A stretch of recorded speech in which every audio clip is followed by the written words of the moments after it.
recording this at 11:41 p.m. Pacific time. And that is relevant because in a couple of hours, we will no longer be on Pacific time as we will head to LAX, board our respective flights, and journey across this enormous continent, not directly, with a stop in an American city that I honestly don't remember where I'm flying through.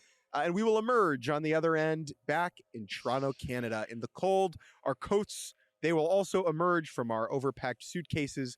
We will bundle up and we will attend Game 6 of this World Series on Friday night at Rogers Center.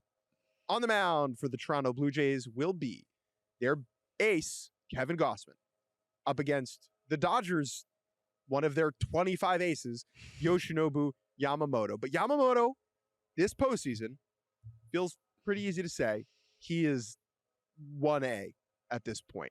Coming off 2 complete games, first back-to-back complete games in the postseason in over 25 years. Jordan, how would you handicap this matchup in Game 6? Oh my goodness. What a stage for Yamamoto to try and do something really special here. He already has. It seems absurd. They're going to basically ask him to do it again. The last so I'm writing a little Game 6 preview, and for those wondering, in case Yamamoto is cruising again and they have no interest in turning to the bullpen, the last pitcher to throw multiple complete games in the World Series and win both of them, because there were a couple like losing efforts. I think Dave Stewart and Tom Glavine had a win and a loss in complete game form. Last guy to have 2 complete game victories, no, not that far, is more of an appropriate historic parallel, and that is Orel Hershiser in 1988. Wow. However, Hershiser, when he was doing that against the A's in 1988, he pitched Game 2 and Game 5, both of which came with a series lead. Of course, Game 5 ended up winning the World Series for the Dodgers that year. This is very different. This is Yamamoto, after evening up the series in Game 2, now facing elimination. And how the Blue Jays, with potentially a different lineup than the one they went out there against Yamamoto with in Game 2, not out of strategic reasons, because George Springer is probably still injured, but maybe he's back in there on Friday. That is relevant as George Springer was accounted for 2 of the 5 base runners that they had against Yamamoto in the complete game with his leadoff double and hit by pitch. But yeah, how do the Blue Jays respond here? Because what Yamamoto is doing is obviously not something we've seen in a very, very long time. And what I'm so excited about, not just, of course, the stakes and the stage all speaks for itself, but because of what Yamamoto is, because of the kind of pitcher that he is, there's so many possibilities for the directions that he can go in terms of how he chooses to pitch. Conversely, Kevin Gausman, it's not like he's going to suddenly break out a curveball. We kind of know what Kevin Gausman is going to do in some form with his 3 pitches. Whereas Yamamoto, man, it was heavy split, fastball, and then it was a lot of that curveball too. But with 6 pitches, do we see more of a sinker? Do we see more of the cutter? This can go in so many different directions. That is why I'm so, on top of the fact that if you can't tell, I just adore this guy, and he's one of my favorite pitchers that I've watched in my time doing this. That is what is so exciting about, let alone how important the game is, of course, with them facing elimination, what it looks like, what he attempts to do against this Blue Jays lineup, which is obviously sniffing a championship. I'm so excited for that. And the Dodgers, it sets up perfectly right for them. Yeah, their offense has been terrible, but if you're going to enter an elimination game with a terrible offense, you'll want to do it with your best pitcher on the mound. Freaking duh. And that's what they get to do in Game 6. If they were starting anybody else tomorrow, I would be more worried, right? And as a neutral, I love the way this sets up, right? Because I think you have to give the Dodgers the advantage in Game 6 based upon what Yamamoto did in his first start in the World Series. And if he goes out there and shoves, we got our Game 7 on a silver platter. Now, I don't want to look past that. I'm not burying the Jays against Yamamoto. Gausman is very good. That game was close for a good chunk of it. but the idea that he's got to go out there to keep the season alive is amazing.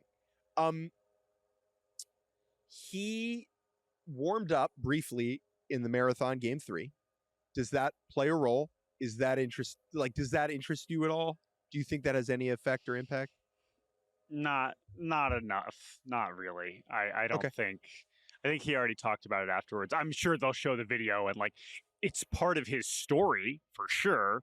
As far as it impacting him, because he didn't actually get in the game, I'm not putting too much stock into that. So, yeah, I mean, it really sets it up. And now all that said, the Dodgers got to start scoring some runs. And Gausman's good, and the Blue Jays bullpen has mostly had some good moments, but also had some low moments.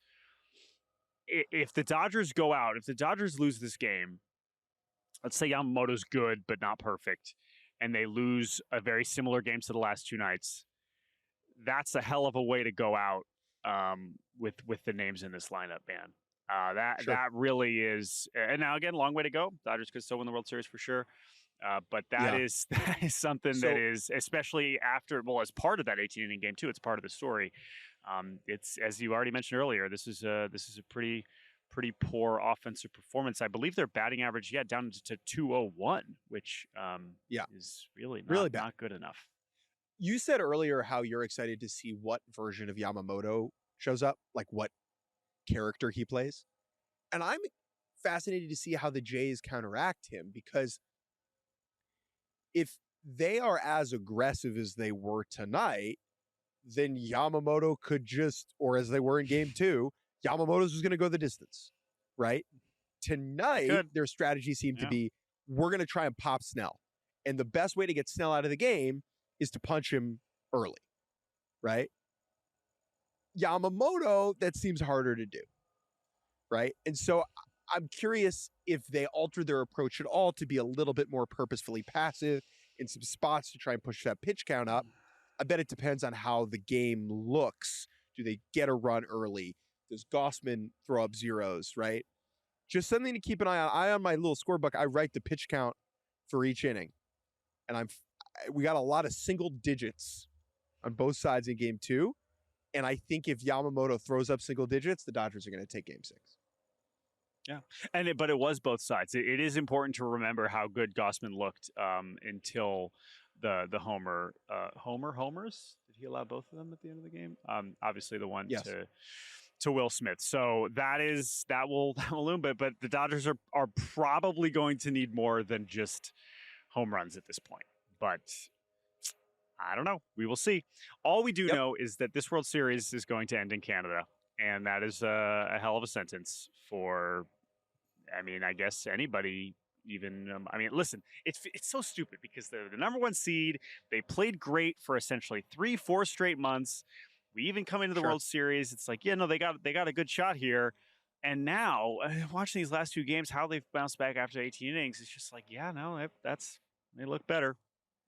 So also, this Dodgers team looks like the one that got swept in Pittsburgh in front of you the last 2 nights, right?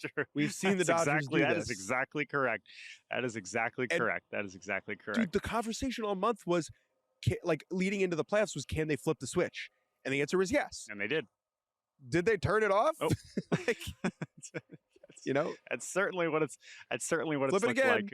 It's sure seems like they. The Dodgers should unplug it and plug it back in. They should try that. See if that works for them.